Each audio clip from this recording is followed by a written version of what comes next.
Wait, stop. That's the one.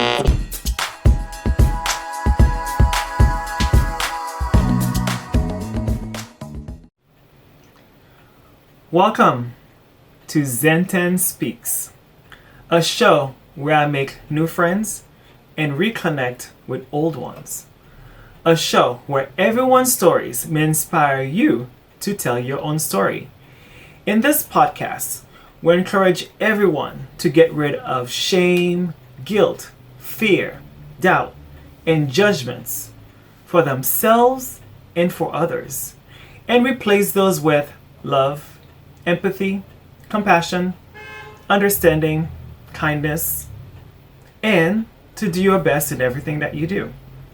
In essence, to get rid of things that no longer serve your well-being. To be true to yourself and be honest with others. No need to be politically correct. That's out the window with 2020. Here, we tell the raw, uncensored story, your story, and tell the truth as you see it. Make sure you live your fulfilled life without permission or apologies. So, if you have a juicy, interesting, raw, unapologetic story and inspiring, please make sure to contact me at zentenn21@gmail.com. It is ZENTENN21@gmail.com. Or you can find me on most social media platforms. You know it. The IG, Instagram, Twitter, Facebook, OnlyFans. I mean, not really. But yes, OnlyFans. Just kidding. Not. As you may guessed it, my name is Zen, and welcome to the show.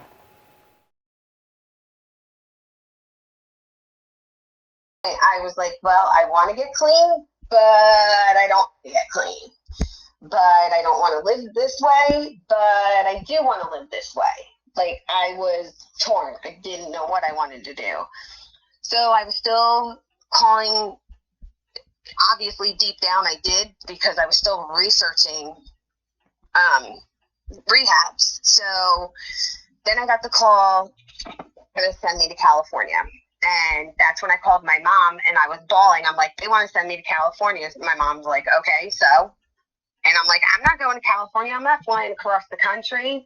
And that's when she had me on speakerphone. And my daughter, like I said, my daughter and her boyfriend are now living there still.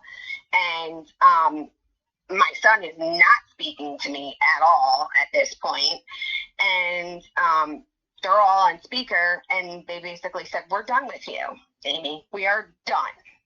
And they hung up on me. So now I'm crying even harder. And then another place called me back. It was in Florida. But it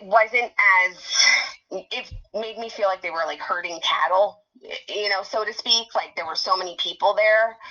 So, but I'm still going to go because Florida is a lot closer than California. So I was like, okay, so I text the girl that I was speaking to with customer service, and immediately I got a phone call from the clinical director from here where I'm at. And I start crying again. And I'm telling her my story of everything that has happened, everything that's transpired. And she's like, do you want to know the process? I'm like, yes, please explain this to me, because I don't understand. Like, I do not understand what is going to happen to me. So she explains the whole entire process to me. And it's a smaller, like you get more one-on-one attention. It's a smaller place, a smaller facility. And I liked the way it sounded. And I said, listen, can you do me one favor? She said, what is that? I said, can you please get me an earlier flight? I said, my flight tomorrow is scheduled for 4 in the afternoon. I said, if you do not get me an earlier flight, I said, I am telling you right now, I am going to be getting high all day, and I will not get on that plane. And she did. She got me on a plane for 11 o'clock. The only stipulation that I had told her was I need to say goodbye to my kids in the morning. And she did. She got me on a flight to LAX from Harrisburg at 11 a.m. So I had to be there 3 hours early. So I got there at 8. My parents did let me over the house in the morning. I said I wanted to say goodbye to my son that morning, but he didn't want to see me. But I did send him a text message, and I told him where I was going, and he said, "Good, I hope you come back a different person, and just know I love you." And that was the first time he said he loved me in a long time. And I saw my daughter that morning. She said goodbye to me. I did not see her boyfriend, but he had said goodbye to me, I think, the night before. The sad part was I had created so much damage with my parents that it was basically just like an in-passing thing, and I didn't get a chance to say goodbye until I made my safety call when I landed in LAX and told them that I was there. But I did get to talk to them throughout, like my layover and stuff. So, and I'm not going to lie, of course, I made sure that there was no drugs left, because I was so desperate for help and in such despair that I was just in this crappy hotel on Route 30, like I said, with a needle in one hand, a meth pipe in another, and a thing full of meth. And believe it or not, remember I said I didn't have, my mom only gave me money for the one night. Well, I had to stay again. Well, my ex and his friend came to visit me the night before. Well, he paid for the room again. So I saw him, and they left me a little goodie bag. So I made sure that there was nothing left, because if I was doing this, I was making sure there was nothing left.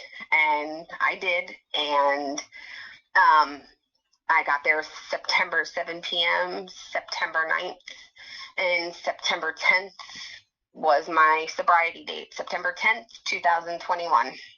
So I've been clean for 94 days, 95 days now.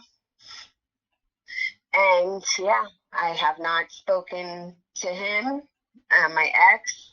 I've not spoken to my plug. We went through my cell phone, me and my case manager. We deleted numbers. I made an entire new Facebook page. Everybody's cut off, and I am not going back to Pennsylvania, because I can't, if I get tied into that area, I'm so easily manipulated. I'm learning the process of not being manipulated like that. I'm learning boundaries, because that's what I don't have. That's what I especially did not have. I did not have good boundaries for myself, and I'm learning what boundaries are, what healthy boundaries are. I did not have healthy boundaries at all, ever in my life, and I'm learning what they are. And I had to set boundaries, and as even if it's the ones that I want to keep in my life, as sick as they are, I can't. And I have to learn that it's okay for me to fail. It's okay for me not to be perfect. And that's what I always wanted to, like, everything always had to be perfect. And I'm still trying to figure out why everything in my life, why I had to do everything perfect. That I don't know yet. Does that part does being perfect bother you?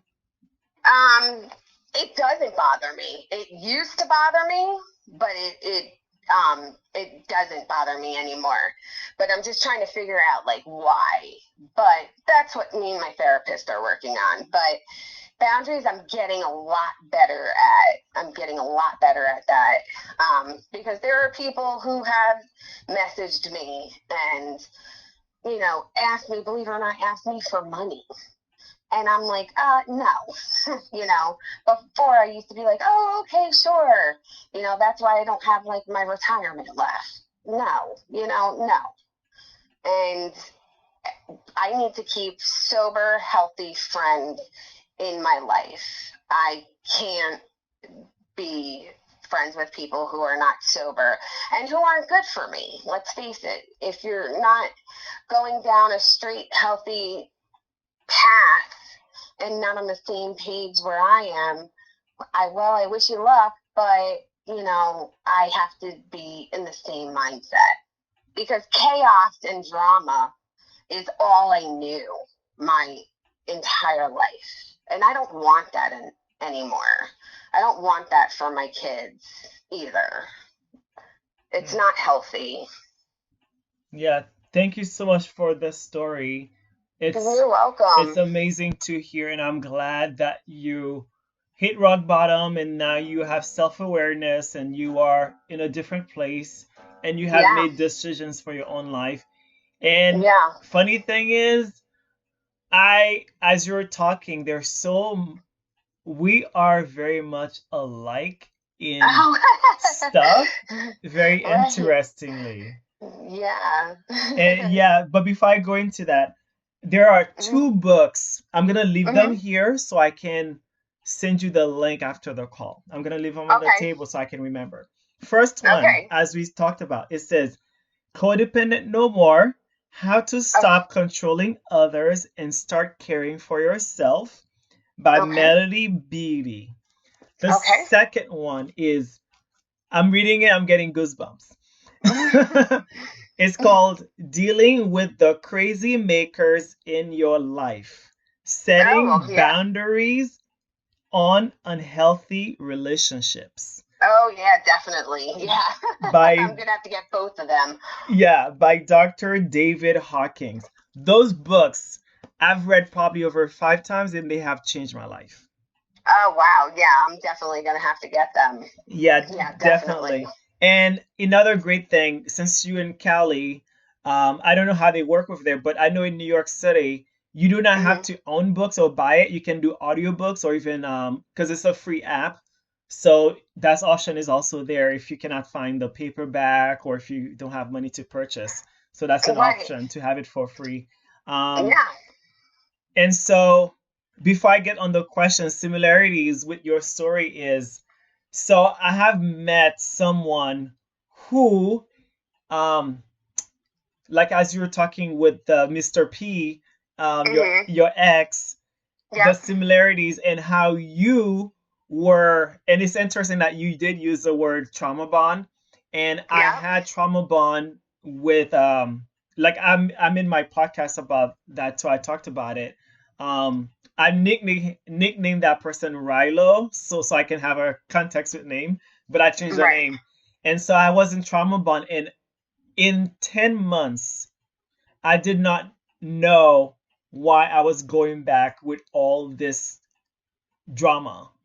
I was at a low point, not loving myself, doing all the bad decisions because I wanted to have that person to approve my life. And the funniest thing is, another thing, similarity with you and me, I'm a perfectionist. Everyone knows it. And it does not bother me, but it bothers people because people feel like they cannot live up to, in the past, my expectations. I do not have expectation of people anymore.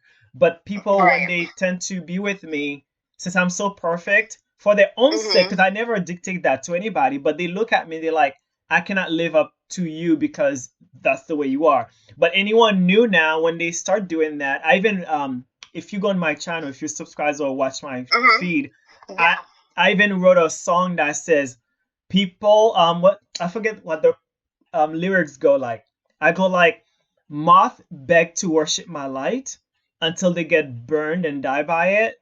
Because those people see this perfectionist person because it works for me. But then when they meet me, they get disappointed. That's how they get burned.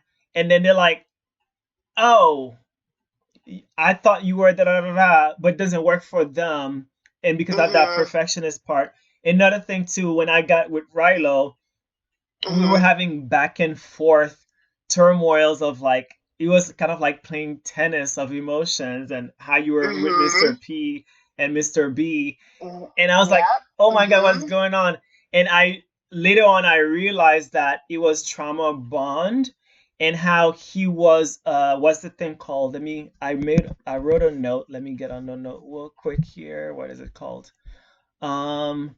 So he is a victim narcissist or a vulnerable narcissist, as they Mm-hmm. would describe.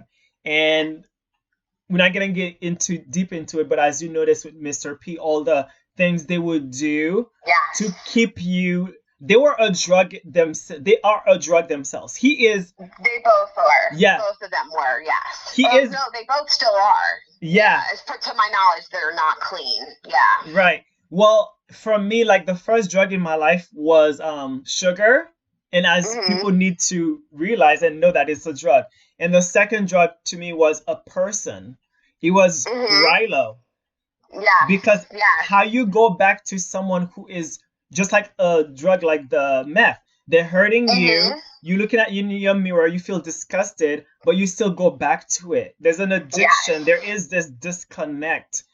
And Yes. it's crazy. And I made a podcast. It was a podcast about Halloween. I was saying I'm gonna bear my soul out and be truthful to myself.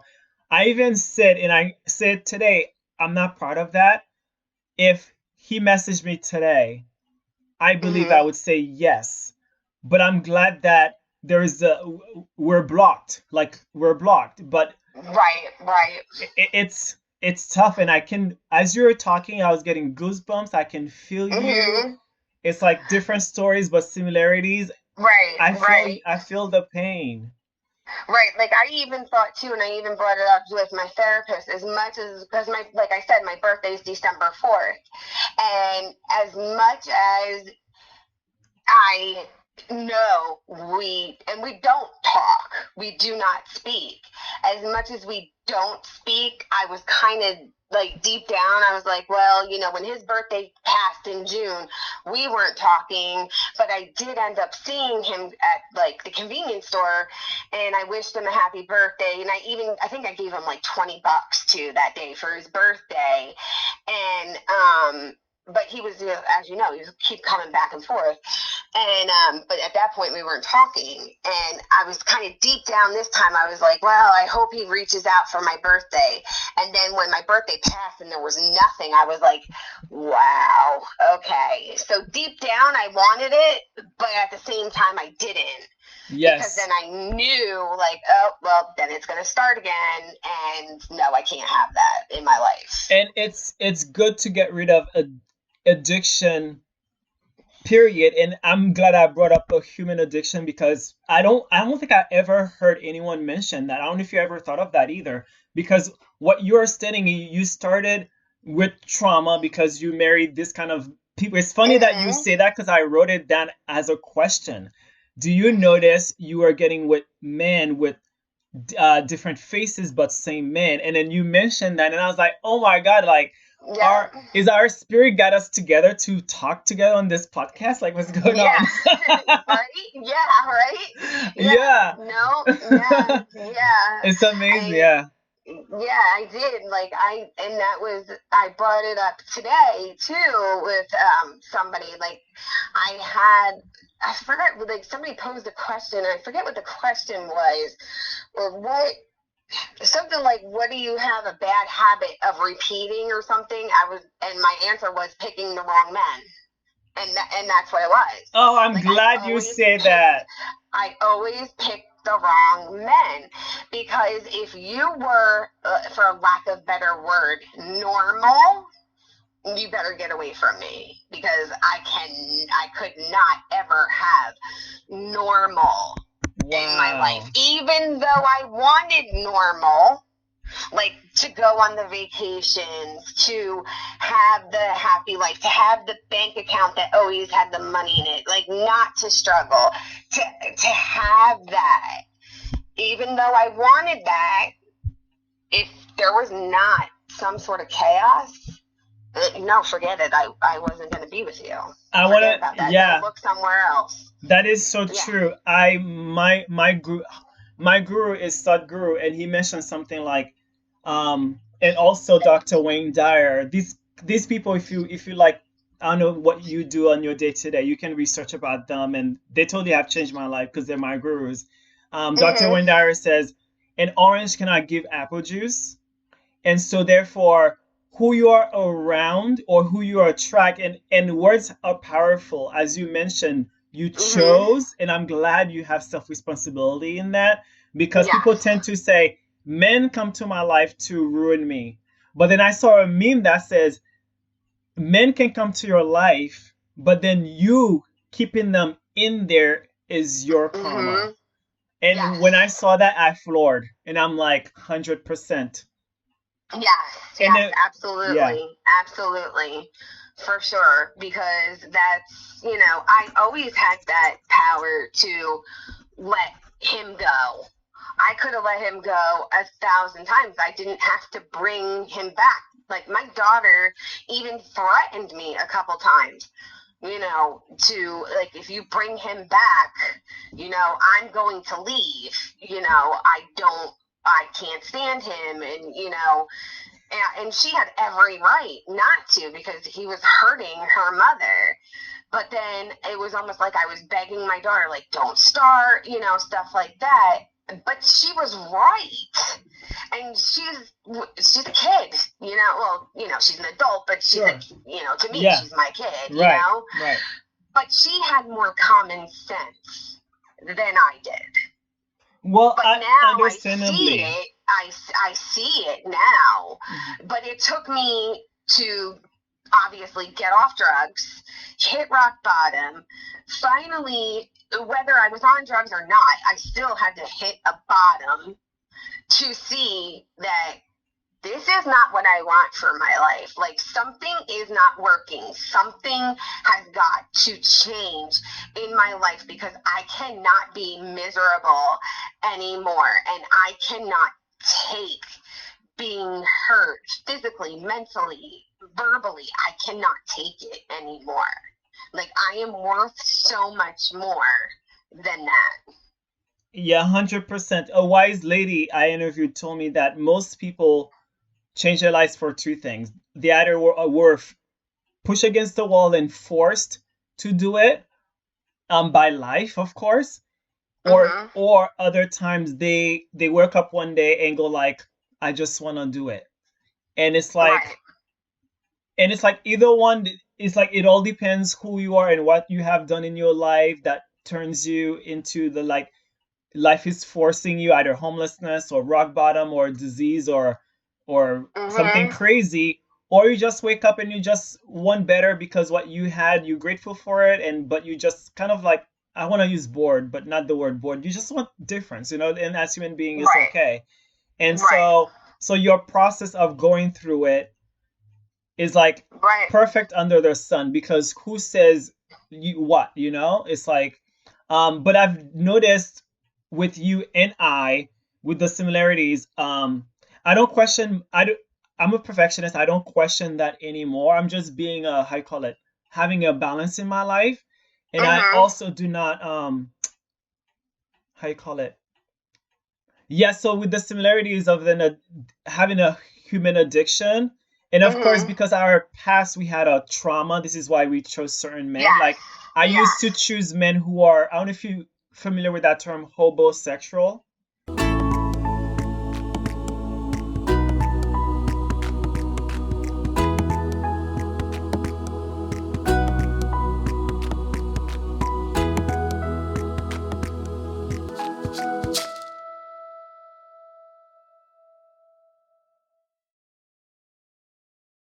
Okay, no, I'm not familiar with that. So it seems like with Mr. P, he could be that. You could tell me a homosexual is someone who gets a relationship with you because you have a use. As you were mentioning, you are doing everything, but he was putting in nothing. That's a homosexual by definition, because they start living with you right away. They're leashes. They're leashes. They suck your blood. You become thin. You become sick. And when they're done, they have no use for you, and they leave as he has done. And then now you are left with the disease of whatever they left on you. That's pretty much, that's pretty much it. And it's funny that you mentioned that, because I was even talking to my best friend one day while I was here, and he had tried to reach out to me. This was a while, like after I first got here, because when I first got to rehab, I couldn't have my cell phone at all. And believe it or not, after I had left with my plug had another person that he was basically, let's just say he, it is what it is. He was using her too, and my ex, ended up being in contact with my plug's, I call her his plaything, and my ex moved that one in right after me. So you see exactly what you're saying. That's what he did. So when I went into rehab, I was almost at my 30-day mark, because I was in my mind, to my non-sober mind. And as I said to you, I was so resistant to the program too at first. In the beginning, I wasn't even going to go on to the next stage of it. I was going to do my 30 and go home. And I haven't. I've been here for 3 months going on 100 days, if you will, in like less than a week. I'm very proud of you, and I'm very glad you're doing that. Please stay as much. I feel like kind of a thing. Sometimes when you are done and you're ready to get out because you have that 100% strength, I would implore you to actually leave when you either... Right, that's what I'm going to do. I'm going to leave when I know I have that strength. So, So anyway, when I got my phone back I didn't, but I was able to look at it. I had permission to look at it at this point, because they have their reasons. I understand their reasons now. And he had reached out to me. Well, that girl that he moved in, like, he kicked her out. And he was trying to use me again. I'm like, you're joking me, right? Like, it's called a narcissist supply. Yeah, and that's when I told you he admitted that he was narcissistic. That's when he did admit that he was narcissistic. And I'm sitting here thinking in my head, do you realize you're narcissistic? You're being a narcissist now by telling me you're a narcissist? Yes. Because you're trying to tell me that you're a narcissist to be like, oh, okay. Feel pity for you. Yeah. Stop it.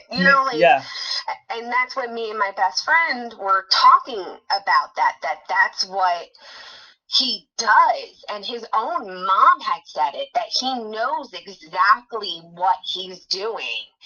And believe it or not, my plug did too. Where my ex was more blatant about it and I was just too blind to see, my plug was so subtle with his narcissism. He was so subtle that I didn't see it until I got here to see what he was doing, to see what he was all about. Yeah. So each of them, I had something for each of them to use. And the TV world glamorizes the drug world. There's nothing glamorous about it. There's nothing glamorous about it. It's TV's terrible. Stay away. Yeah. It's disgusting. It's dirty. It's, I tried to convince myself that I never used sex to get my drugs. Yes, I did. It may have been just with the same two people, but yes, I was. Yes. It was just sad that the both of them were just keeping me high to get what they wanted. Right. And deep down, I know my ex by his verbiage and some of the things that he says. Like if I made a sentence, I can't even give you an example because I don't even remember what one is, but he was like, oh, well, I guess I'm to blame for that. And I'm like, I never said you are to blame. I'm like, I'm not pointing the finger at you. I'm like, but that's your own guilt. But nobody is to blame for my addiction but me. I'm the one who asked for it. I'm the one who bought it. I'm the one who did it. And honestly, whether it was this or something else, my addiction started a long time ago because I was on Adderall. So I was taking Adderall and phentermine diet pills. So my amphetamine addiction started long before I even met him. So Right. And it's like from one, because I've noticed that too. And as I mentioned before too, when you have one little addiction, and if you're not basically is mindful and know what's going on with yourself and have self-aware, it could be easy going to one to the other, and before you know it, you're in the hole. Because I had it could seem minimal to a lot of people, but as I mentioned, I had an interview earlier. An addiction is an addiction, and every addiction has its own weight and value, and none can be diminished. Because with the sugar addiction, it took me 18 months to get rid of it. Even now, I had like a craving for Oreos for weeks. Right. And it was like terrible. And I know that may sound silly compared to like meth, etc. No, it's not, because one of our facilitators said it today. Like you said, an addiction is an addiction. It could be from bubble gum to sex. And that's the analogy he uses. An addiction is an addiction. That's exactly what it is. Like, I never looked at it. I never looked at me as an alcoholic. Well, when I was doing my timeline, because we had to do a timeline from the moment we were born until present day, every time I drank, whether it was 2 years in between the last drink I had to the next drink I had, every time I drank, I was drunk. I was never in it just to have an occasional glass of wine. I was in it to get drunk. Well, guess what? I'm a binge drinker, so I got a drinking problem. So I got to watch, because my next drink, if I picked it up, I'm more than likely going to get drunk, because that was my goal. And that's going to lead me back to drugs. So I can't touch anything at all.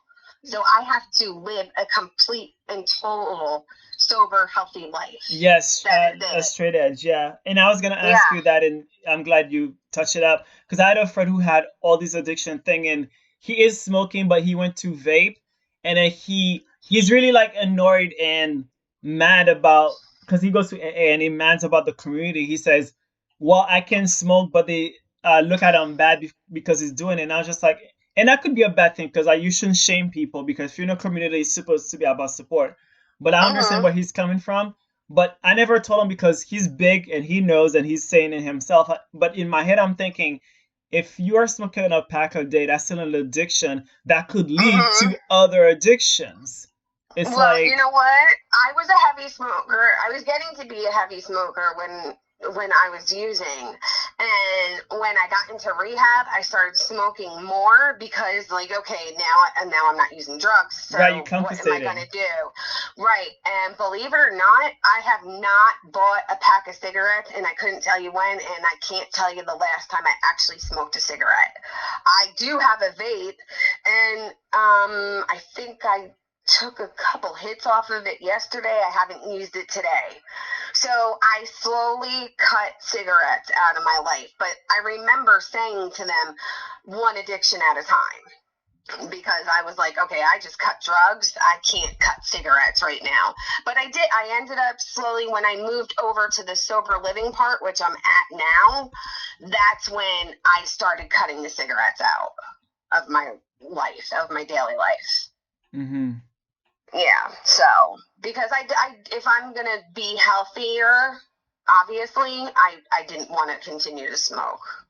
So, but that was my own personal choice. Not everybody is like that. Yeah, so. Yeah, everyone is there could be a structure, but everyone has to do it the way it works for them. And because as a perfectionist person, I can do things cold turkey and basically taking it out of my head. But at the same time, there's other things. I know two things that I battle and I need to stay away from them is the sugar and binging on Netflix. So I do my best to stay busy. Like this podcast is keeping me busy doing these things. And also having a structure, like in the morning, if I'm going to have sugar, it's going to be fruits. So I have fruits in the house because it's healthy and I'm eating the pulp. And I've noticed I can work out for 2 hours, not eating any food, and I feel awesome and I have so much great energy. But when I eat sugar, I feel like shit. Yeah, you get sluggish. Yeah, yeah. And I remember when we were, a couple of my friends that are still here, well, they have left, but one of them is still here. When we were in detox, we had a facilitator who was filling in. She was addicted to food, and one of her big things was sugar, and she has to stay away from it. Mm-hmm. Yep. Yeah, she admitted that. And I had not seen many people who were, but she said, believe it or not, a lot of people are addicted to sugar. Yeah. Oh, yeah. I would say that's like maybe 90% if I'm not pushing it too high. Yeah, right? Yeah, but there's sugar in almost everything. Oh, so. yeah. I had to go cold turkey healthy. I had to go on no processed food, and also everything has to be made by me in order to not eat those sugar and everything. Even in bread, I had to, like, I haven't done the bread thing because I said it online, and and when you go AA, you have to like say things and be aware of it. I was like, I'm addicted to sourdough. Sourdough is my drug at night, and I know I should not be eating past 10 p.m., but I'm doing that, and I need a self, how you call it, not structure, but like self control. Right. Because it's just my brain doing that. I'm full. I don't need like eating like 4 slices of sourdough. That's gonna become sugar into my gut overnight, which is not good anyways. Right. Yeah, exactly.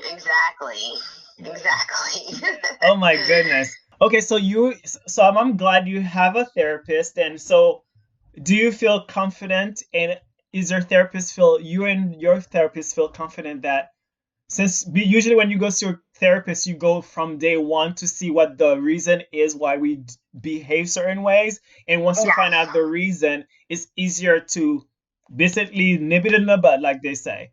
So are you guys doing that?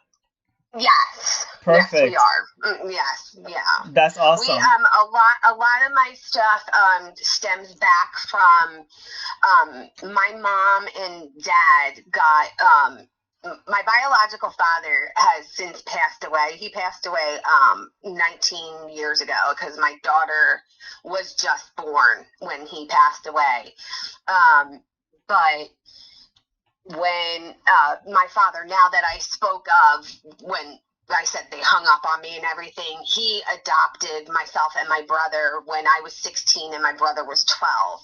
So he and my biological father and my mother divorced when I was 8 and my brother was 4 years old, and I blocked this out, but I remember it clear as day now. I witnessed my father having an affair on my mother. I just did not, and I saw it multiple times. I just did not know how to verbalize it to my mom. So, but my mom obviously found out about it because that's the reason why she got a divorce. That's one of the reasons why she left him.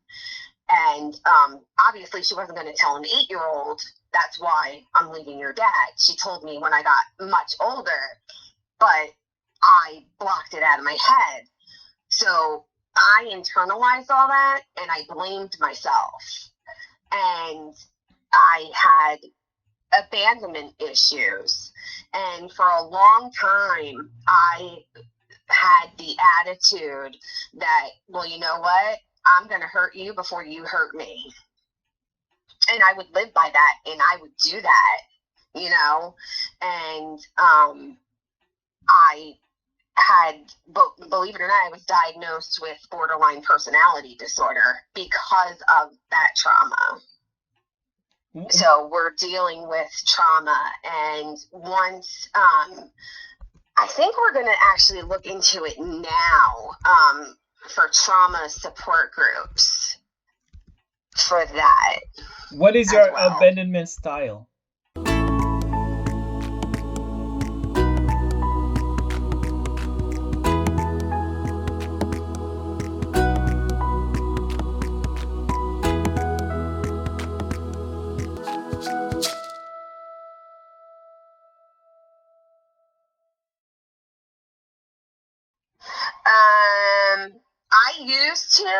I I used to not now. Now, believe it or not, I am comfortable and okay with being alone, because I've been alone now for over, actually it's coming up on a year, and I've been okay with it. But I used to, in the past, I would have to jump from one relationship to the next. I never gave myself a break. Mm-hmm. I always had to be with somebody. And even in my late teens, early 20s, I always had somebody on the back burner. Always. Mm. And if I felt that you were going to leave me, well, I was going to make sure that I left you first. Yeah. Because you weren't going to leave me. Yeah, I felt that with other people. If you did leave me, mm-hmm. Yeah, and if you did leave me, I was going to make your life a living hell. Mm. Mm-hmm. Yeah. And I even said today in the group, because addicts are one of, and especially me, I can say it for myself, I was one of the most self-centered people you would ever meet. Everything always had to be about me. And I have worked really, really hard to put that in check, because sometimes I didn't even realize that I was making it about me. Mm-hmm. In certain situations. So I was trying to make it not about me, make my life, about other people. But I am very generous and very giving. But that also got me into trouble, because that's what I did many, many, many times with my ex and with my plug. I was too generous. Yeah. Especially with money that I did not have. Like, if I didn't have it, I'm going to find a way to get it. And most of the time it was my parents. And then I would lie to my parents. And now I'm in debt to them. Like, majorly. So. Yeah, that's one of the, when you have the time or decided to, I'm like flipping pages to that book with the being codependent and taking care of other people. Like, my abundance style has been, especially I've noticed it more with Rilo last year, that I keep people in my life even when they're not good for me, because I want to I had a thing, I need to prove to myself that I'm the good guy. And if they fuck around, then it was them who did it, and I didn't. So it wasn't me. So my hands was clean, and I also was good to them, because I'm a good person, but I was good to them above and beyond, so they can stay in my life. That's how I didn't want to be abandoned. But with him, as you mentioned, with the style, he would fuck up, and then because he's afraid that he was telling, and he was aware of that too. One thing I appreciate with me and him is that we had frank conversation. He says that his mother left him for another man when he was 5 and left his father since, and he still hates his mother since today. So he felt abandoned by his mom. So the way he does things is, when he's with somebody new, or even friendship or anything, he ruins it as a test to see if that person's gonna leave them. And when they do, he says, "See, aha, I told you you would leave me." And because he told me that, because of my perfectionist nature and also my abandonment style of pleasing people above and beyond so they don't leave me, I made sure that I never left him till this day. And he was the one who actually had to leave. And I'm glad that happened in my life, although it was challenging. But I have grown mentally fivefold. Like 5 years went up in my mentalness. Right. I have too, because just like you, I was a people pleaser. Like, I could have met some of the people that I used with, I could have met them like 2 hours prior. And, oh, you need to use the car? Go ahead. And I had no business lending out the car, because it wasn't my car to lend. It was my parents, Yeah. So, like, I would do that all the time. And, like, I know now that I can't please everybody, and I can't take care of everybody, because at the time, I am trying to take care of myself, and before, when I first got here, I was still so worried about everybody else. Now I could give a shit. Yep. It's about me, and Yep. I'm going to be selfish right now. And if you don't like it, oh well. I even told 2 particular people who were messaging me on Facebook, they are now since blocked, and I told them that if you are not messaging me to ask me how my recovery is going or how I am doing, then do not message me, because I don't give a shit what is going on back home. I could care less. I don't care. Good. I don't care what everybody is doing. I don't care who's doing what. I don't care. If they're in jail, okay, so be it. They probably belong there.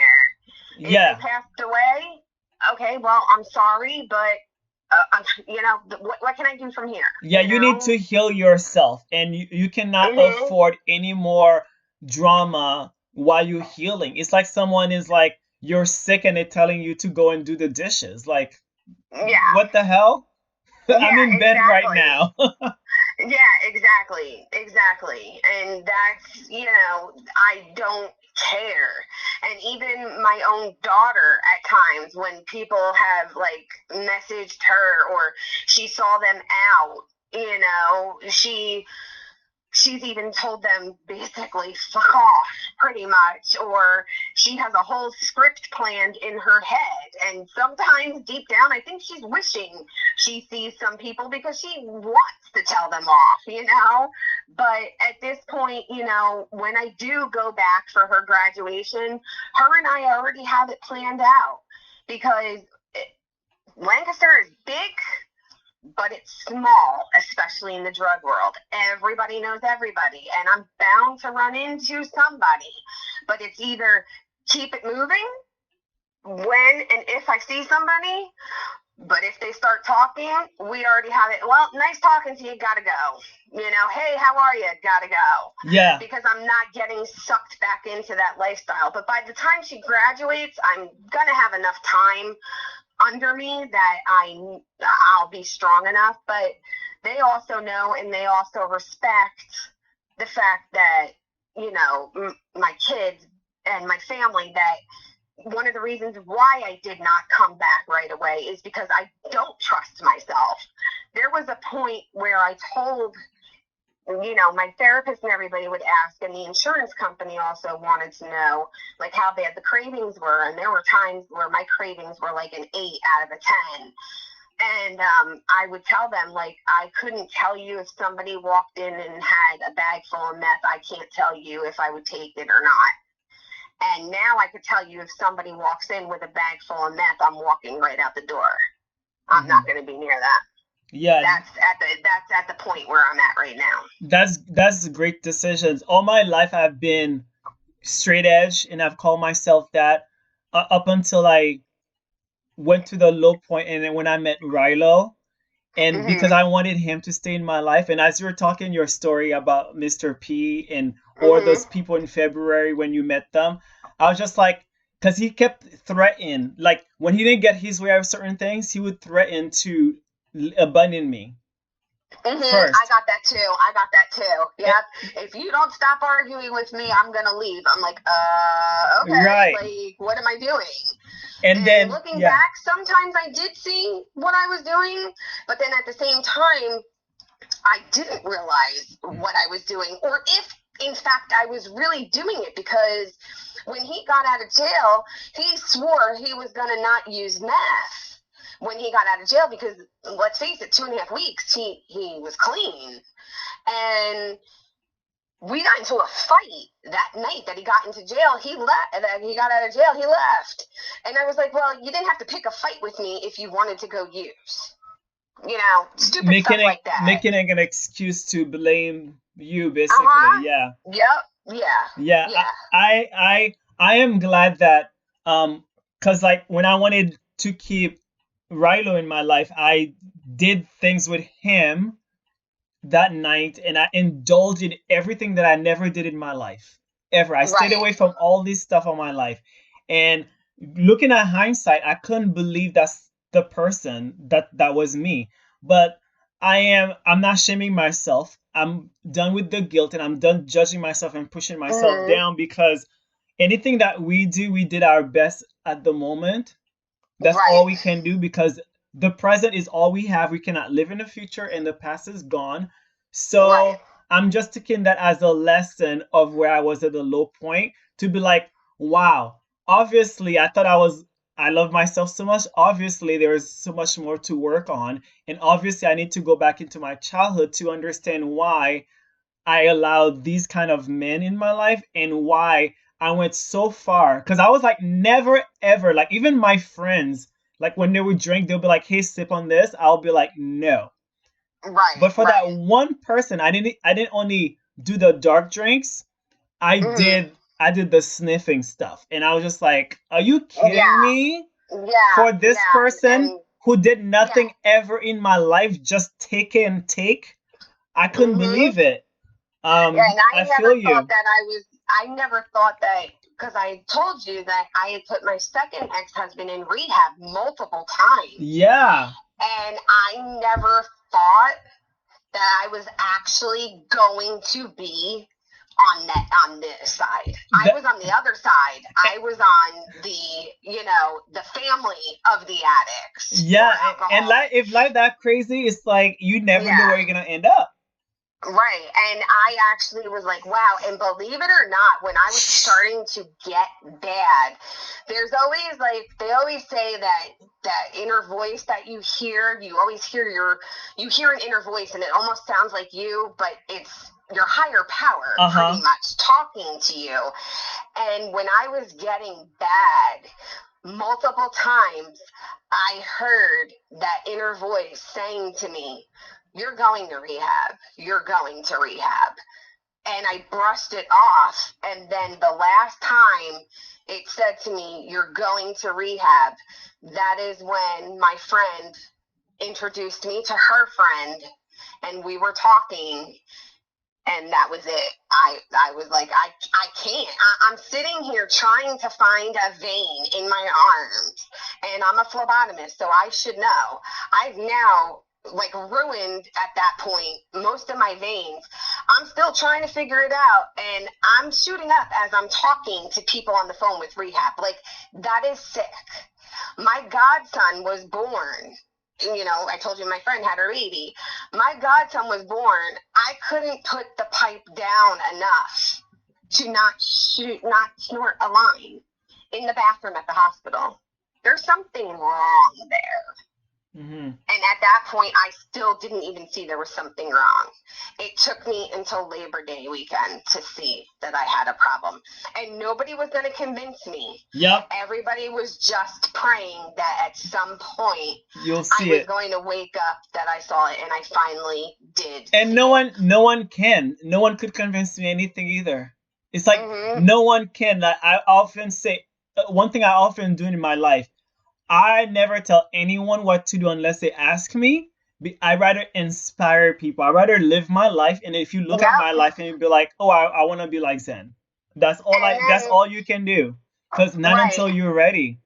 Right. And then at that point, like you were saying, things that that you're not ashamed of anymore or anything like that. The one thing that I got to stop beating myself up at, because I did not I was not in the right frame of mind, and the plug just took complete and total advantage of me. He ended up trafficking me. He trafficked me, and I was like, no, he didn't, because I never knew what traffic meant. I thought when people said sex trafficking, human trafficking, I thought it was like, okay, you went down to like Guatemala or Brazil or something, and you brought somebody back and you sold her or him on the street to like the highest bidder. That was my thinking of sex trafficking, human trafficking. And it was explained to me that it's anything where somebody profits off of it. Well, he would live stream us in sexual acts and make money off of it. Without my permission. Right, yeah. So when I was coherent enough and, lucid enough, and it took me till after rehab, or after I got here, and we were in a group, and the facilitator said one thing, and at that point my urine test came back clean, and it took over 3 weeks for my urine test to be clear of meth. And I was already clear-headed, enough. It took, the facilitator said one thing, I had a breakdown because I remembered it. Mm-hmm. Because I remembered looking at his phone or seeing the laptop, and I remembered a couple times saying, what the hell are you doing? And he made money off of it. Mm-hmm. Yeah. So, and it wasn't just me. Yeah. I've noticed based on your story, you basically, because you had I would say childhood, or as you grew up, married different certain types of men, etc. But things started going down based on your surroundings and the influence in your life. So can you tell us, because I know a lot of young people, I don't know how your children are, or but even growing up, I believed it, but I know a lot of young folks, they don't think people can influence them. They think they got it all together, but at the end of the day, if you're not, most of us are not that strong, and especially when you're a kid under 25, your surroundings can have great influence over you. Yeah. Even as an adult. Yeah. Well, I grew up in an upper middle class family. So I always had, let's just say my parents always wanted me to have, the great friends, the well-to-do friends, the friends who were never problematic, if you will, didn't get in trouble, whatever. And wanted that for both me and my brother. And, some kids do, when they're younger, do get in trouble, and some kids sometimes don't have the best reputations, but I was always the type of person, well, if you're going to tell me to do something, I'm going to do the opposite. I'm going to go ahead and do it. And I gave my mother and father a run for their money. I was a horrible teenager, and not getting in legal trouble, but I mean, I could have if I got caught, but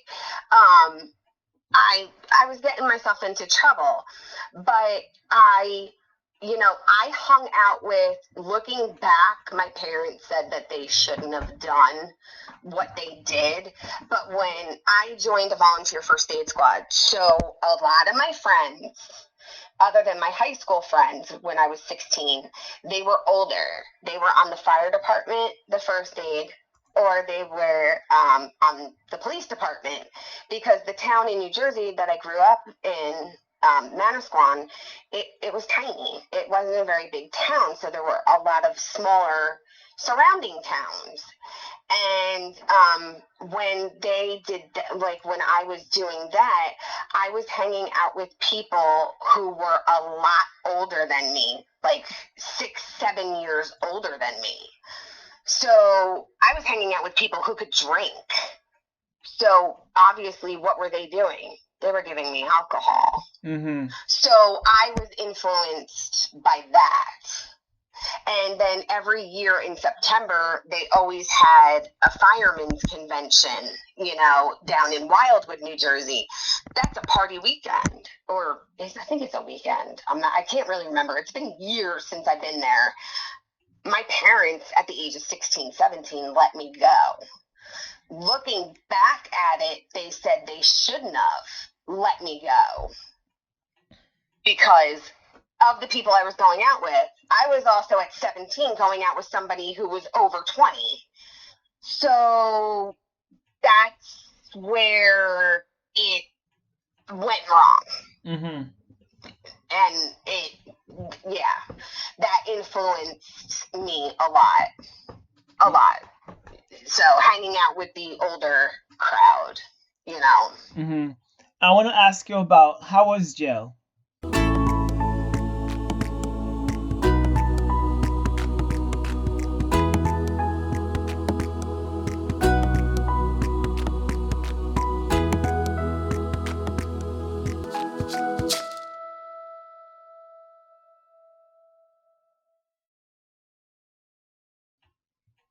God. Okay, well, first off, when I got pulled over and I got arrested, the sad thing was in that town, they knew me by name. And come to find out, it wasn't because I was a bad person. It's because of the people I was hanging out with. They were known. And because of the drugs, they wanted them, not me. Thank goodness. When I was arrested, I flat out admitted to the cop. I'm not going to say his name. I almost did, but I admitted to the officer. I said his first name because that's how I knew him. I said, Officer B, I have a warrant. He's like, you do? I said, yeah. He goes, hold on, let me see if they want you. And I was sitting there, and he came back. He's like, all right, Amy, get out of the car. And I'm like, what? He's like, get out of the car. He's like, it's not taken care of. I'm like, are you kidding me? And it's Wednesday. So bench warrant court is Monday, Wednesday, Friday. So it's like 10 o'clock at night on a Wednesday. So I'm screwed now. And he puts me in handcuffs. He has to take me down to the police station.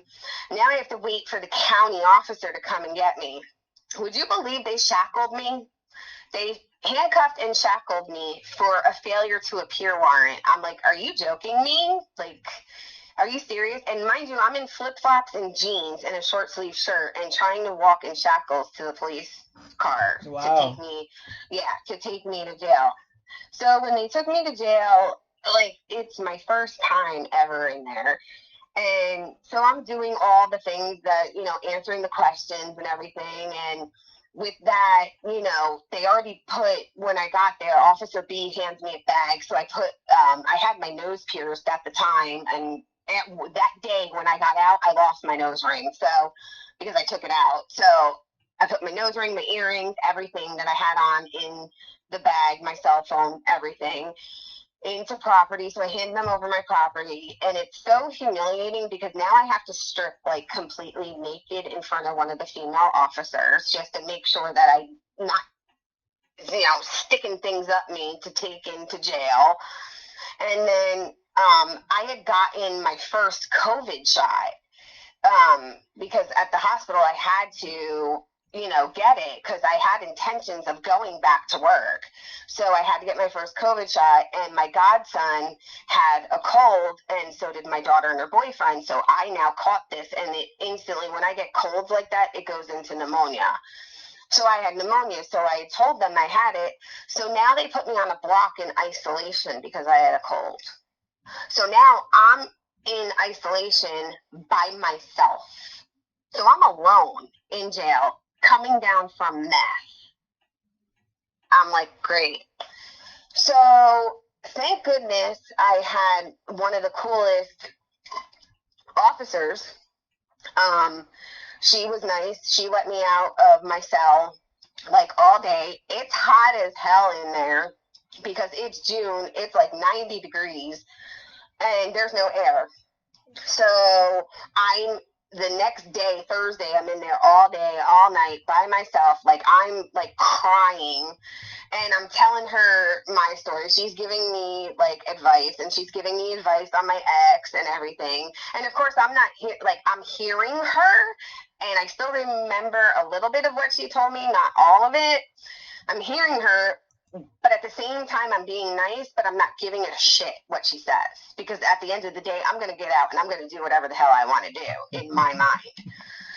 So that Friday, I had court that afternoon. And of course, I had one of the best judges there that day. So I'm taken down to court, and it's video court.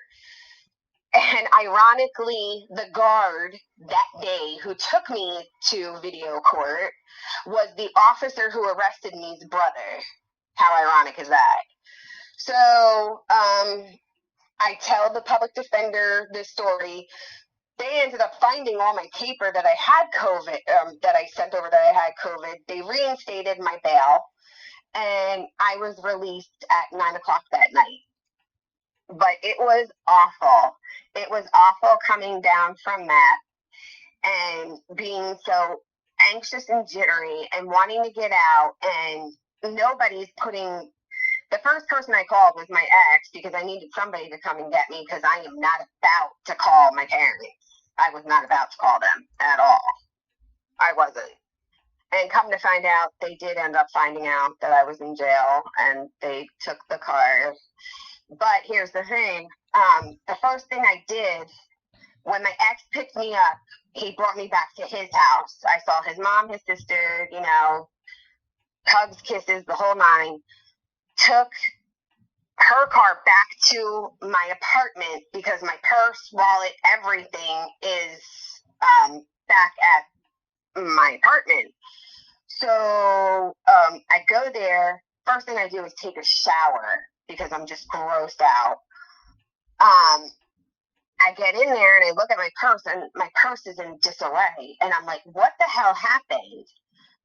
She proceeds to tell me that, and I didn't know, because I had a warrant, even though I was handcuffed in the back of the car, that overrode his, me giving him permission to search my purse or the car. I didn't know that when you have a warrant like that, it overrides it. I always thought that, well, he didn't give me permission, that's why, but apparently he could search my purse. I owe him a huge apology, so I am going to make an amends with him, because I was an asshole to him, total asshole.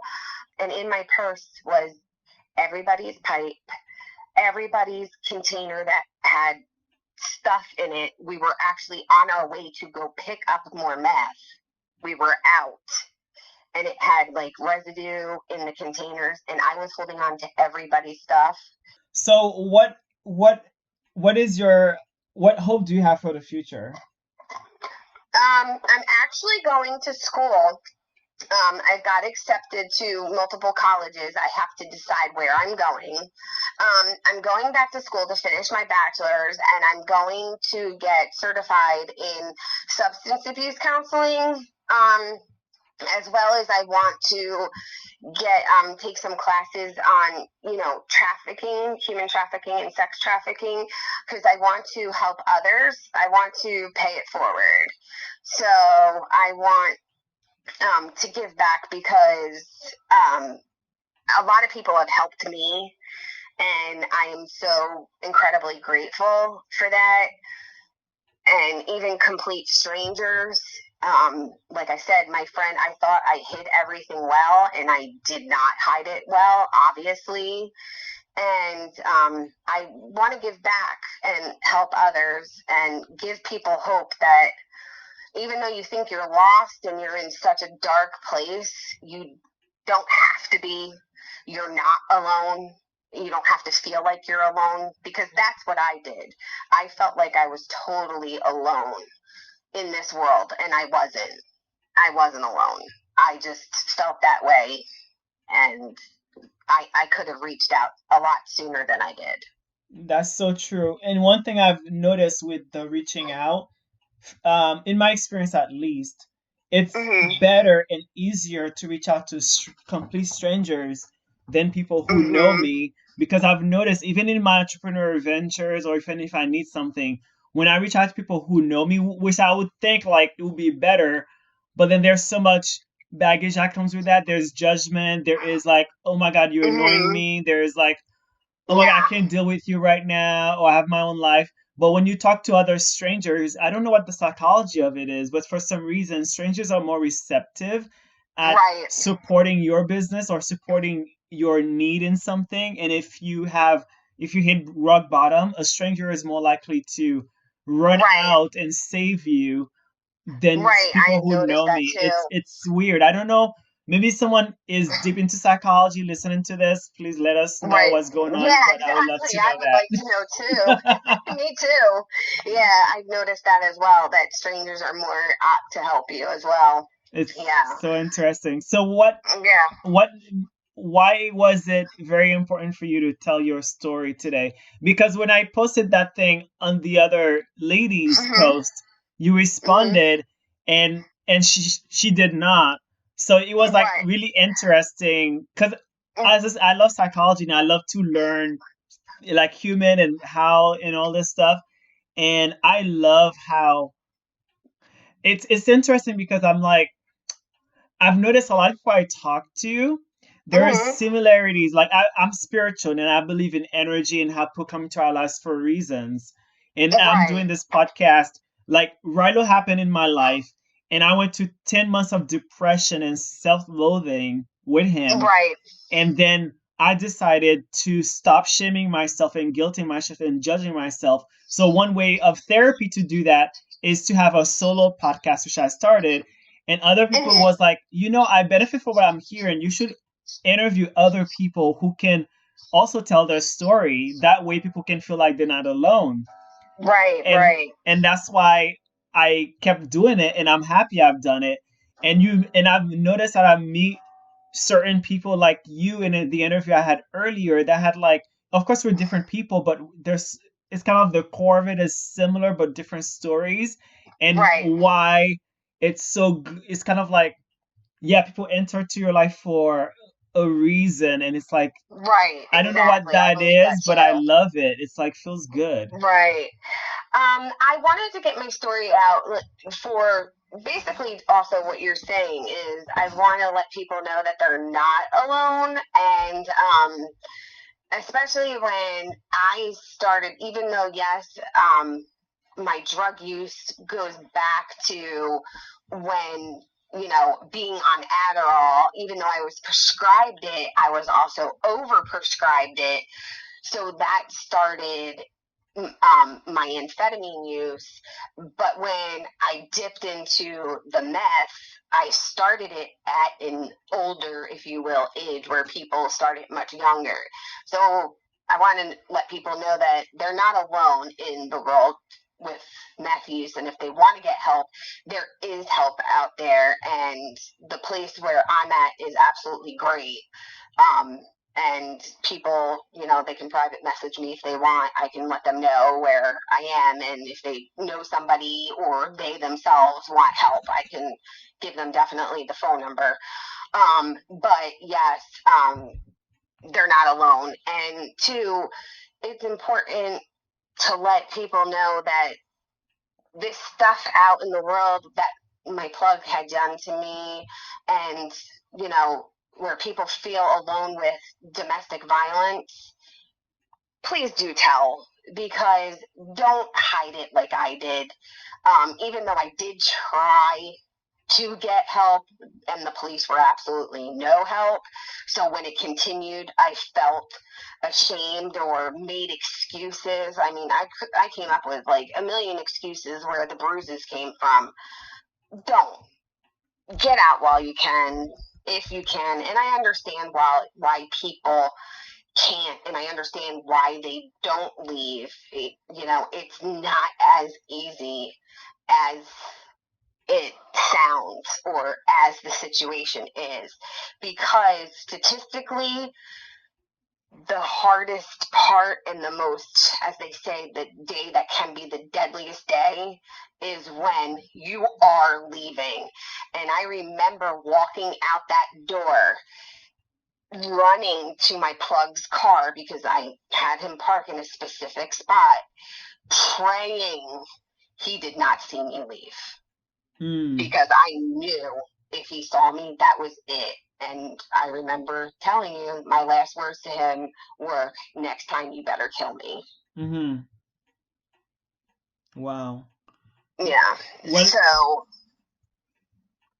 nobody's alone in this. mm-hmm. So just reach out to anybody, or let somebody know, even if you can't leave, let somebody know what's going on, so that even if you have to like call that person on your cell phone and hide the call and just let that person hear what's going on, and they can call 911 for you.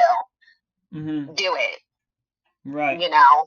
Yeah. And if you cannot reach out to someone close to you, reach out to a stranger. And Exactly. That's how you and I met. We met on Facebook. Yes, exactly. And you're able to do that. And I tell people, I left my parents' house when I was 19 and a half. And if I And of course, I was thinking like I couldn't do it. I made a podcast about how I attempted suicide 3 times. I thought that was my way out, and I failed 3 times. And I was gonna run away without them knowing. And my guidance counselor told me it's better to save some money and be on your own because you can do it. You don't have to take the extreme way out, which people do. Their extreme way out could be those things that I tried, or it can also be staying with that person because they feel that they need that person or they cannot do it themselves, which is a lie we tell ourselves. Because I was, as you were doing that lie with you, with him, and I was doing that lie with Rilo as well. Like, oh, I cannot live without you. Like, no, you before you met them, you were living just fine. So it's a lie we tell ourselves because you're addicted to that person or that situation. And if you're listening to this, know that it's based off fear and it's a lie, and you are capable and you are possible. And if you need to reach out to someone, if you listen to this, you can reach out to any of us for resources or talking, or reach out to, there's Facebook groups. Facebook is, I know a lot of people are bitching about Facebook and all this stuff, but I feel like there is, the internet or life is what you make of it.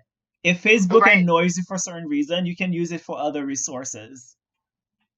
You know, like the sobriety resources. You can just be on there and use that instead of for other means. And so there are people out there who cares, and especially with you say you're going to school and give back forward, and that's an amazing thing. It's like it's like you don't have to, but you do, and you're passionate about that. Yes, absolutely. Yeah, I'm gonna finish it. I'm putting my mind to it, and yes, absolutely, I'm gonna finish it. That's amazing. For sure. Thank you so much, Amy, for your You're story. Welcome. And you're welcome. I don't have any more questions. Is there anything lastly you'd like to say before we go? No, that's it. Thank you for having me. I appreciate it. Yeah, totally. I mean, if you got the time, you can watch, because there's stories like yours. There's stories about people without addiction, but who went through religious trauma and other life stuff. So you can watch those and be on the know. But I also will let you know when it's aired, etc. Sure, no problem. Thank you so much. Yeah, I appreciate you. Thank you. And if you need to chat and stay connected, you're welcome to do so, definitely. Yeah, same to you. Thank you. Thank you. All right, have a great one. You too. Bye-bye. Bye-bye.